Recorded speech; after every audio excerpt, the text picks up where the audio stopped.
Bonjour les amis, j'espère que vous allez bien. Moi, je vais hyper bien. C'est One Réflexion. Si vous n'êtes pas en forme, moi, je vais hyper bien. Dans notre chaîne, on parle trois choses. Comment avoir le document en Italie, comment avoir le bon travail, comment avoir un logement. D'ailleurs, regardez dans la description, si vous êtes nouveau à la chaîne, le premier lien, la formation, comment avoir le document en Italie. Le deuxième lien, c'est un livre. Si vous parlez la langue italienne, comment obtenir et soutenir la vie quotidienne. Le livre va vous changer la tête. Ça va vous faire comprendre beaucoup de choses et ça va vous faire comprendre beaucoup de choses. Il y a aussi un livre qui est en bas. Comment obtenir le succès. Ça y est en bas. Et qu'est-ce qu'on va parler ici? Le livre là, on va parler de notre dernière chose, les 10 choses que vous devrez connaître avant de prendre un logement en Italie, que vous devrez connaître réellement si vous voulez aller de l'avant et prendre votre maison seule et vous en sortir. Voici dans cette vidéo, on va parler quelles sont les erreurs fondamentales que les gens le font souvent si ils vont à la recherche des résidences. Parce que plusieurs personnes ne savent pas qu'avoir une résidence, c'est l'un des choses les plus importantes qu'un étranger doit le faire. Mais les gens, si dévient la route là, ils vont prendre une autre route qui est très extrême. Soit des gens qui veulent vivre avec des personnes sans se faire des résidences parce qu'ils ne savent pas combien de fois un étranger ou bien un d'origine italienne, un étranger ou un d'origine italienne, que la résidence elle est très importante dans la vie européenne. Mais les gens ne savent pas. Parce que la résidence, quand vous avez la résidence, ça peut vous permettre d'avancer dans les choses. Si, prenons un exemple, vous êtes une personne, vous résidez avec vos amis, ils vont vous héberger et vous n'avez aucune résidence et vous résidez, vous avez le papier, soi-disant vous avez le papier et vous résidez là-bas, vous n'avez pas la résidence. Mais comment vous allez faire pour changer votre permis de séjour? Comment vous allez faire pour changer votre document? Si vous n'avez pas la résidence, elle est impossible que vous ne pouvez pas changer votre document, soi-disant, ou vous devrez avoir de l'argent pour aller acheter une résidence quelque part. Mais ce sont des choses qui sont fraudeuses parce que ce n'est pas normal du tout. Qu'est-ce que tu dois faire? Tu dois avoir des résidences normales et qui est conformément liée à ta personnalité. Et tu vas te prendre une maison ou bien tu vas t'associer avec des personnes qui sont des maisons et tu dois te dire que j'ai besoin d'une résidence. À cause de ça, je dois chercher une maison et je dois avoir la résidence à mon propre nom. Là, c'est très bon.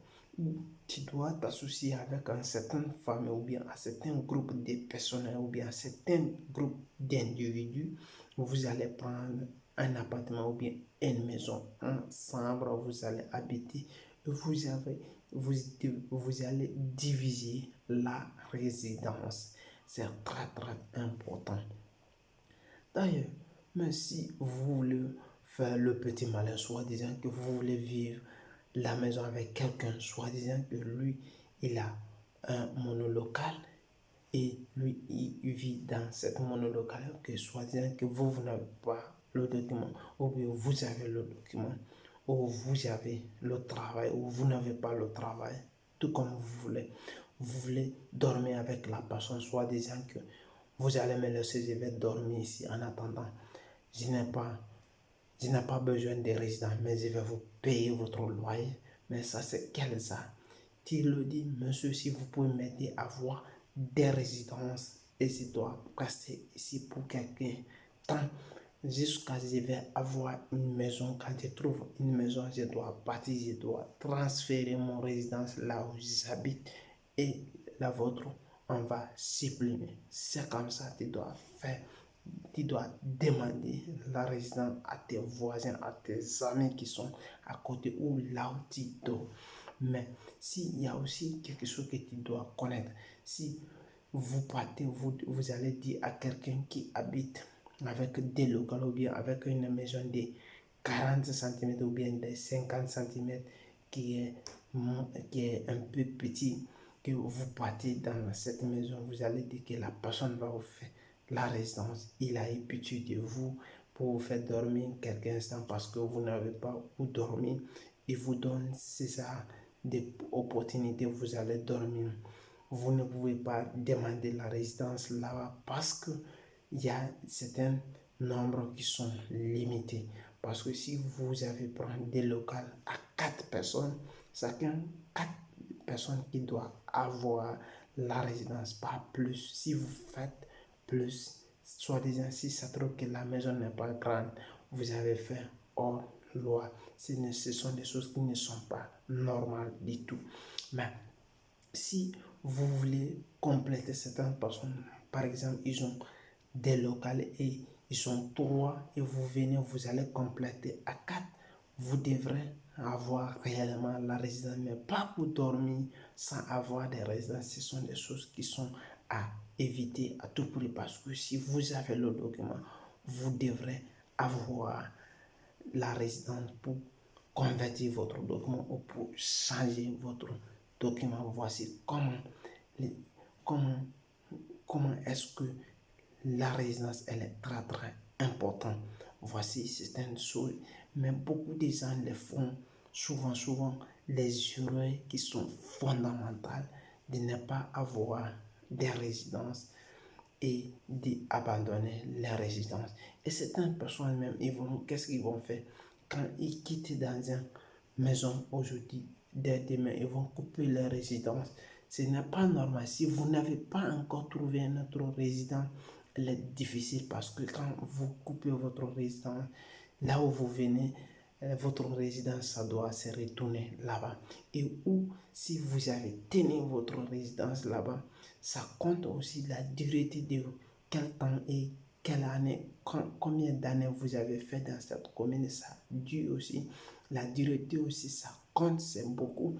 Parce que si vous avez des résidences qui sont de long terme, ça peut vous permettre aussi d'avoir l'accès à la nationalité. Si vous avez 5 ans de résidence, voici les choses qui sont avantageuses.